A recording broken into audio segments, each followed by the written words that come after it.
ভারতের প্রধানমন্ত্রী নরেন্দ্র মোদীর ৭৫তম জন্মদিবস উপলক্ষে বুধবার সকালে সোনাই প্রাথমিক স্বাস্থ্যকেন্দ্র এবং কচুদরম মডেল হাসপাতালে রোগীদের মধ্যে ফলমূল বিতরণ করলেন বিজেপি রাজ্যিক কার্যালয় কমিটির সদস্য তথা রামনগর মণ্ডলের প্রভারী ভজন সেন সহ সোনাই বিজেপির নেতৃত্ববৃন্দরা।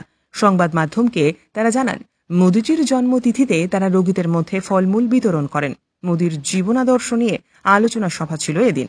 এছাড়াও সেবা সপ্তাহ হিসেবে স্বচ্ছ অভিযান, রক্তদান শিবির, বৃক্ষরোপণ সহ একাধিক কর্মসূচিরও আয়োজন করা হয়েছে।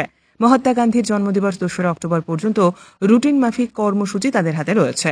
অনুষ্ঠানে উপস্থিত ছিলেন সোনাই পুরসভার সভানেত্রীর প্রতিনিধি সুবিনয় দাস, পুর কমিশনার প্রতিনিধি Ramkrishna Nath, media incharge Rukunuddin Chowdhury, BJP যুব মোর্চার সভাপতি পিঙ্কু দাস, দক্ষিণ সৈয়দপুর জিপির সভানেত্রী রেজিয়া সুলতানা বারভুইয়া সহ বহু বিশিষ্ট ব্যক্তিবর্গ।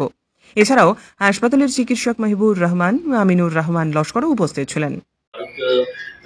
প্রধানমন্ত্রী যশস্বী প্রধানমন্ত্রী নরেন্দ্র মোদীর ৭৫তম জন্মদিবস উপলক্ষে ভারতীয় জনতা পার্টি সেবা পক্ষ হিসেবে কার্যসূচি হাতে নিয়েছে। সেটার অঙ্গ হিসাবে আজকে ওনার ৭৫তম জন্মদিবস, সেই হিসেবে আমরা প্রথমে সব সরকারি হসপিটালে রোগীদের ফল বিতরণ করব। এরপরে আমরা আজকের দিনে মোদীজির জীবন নিয়ে আলোচনা করব এবং স্বচ্ছ ভারত প্রোগ্রাম করব। সেটা কন্টিনিউ থাকবে ১৭, ১৮, ১৯, ২০, ২১, ২২, ২৩, ২রা অক্টোবর পর্যন্ত। তো আমরা কার্যসূচি পড়েছে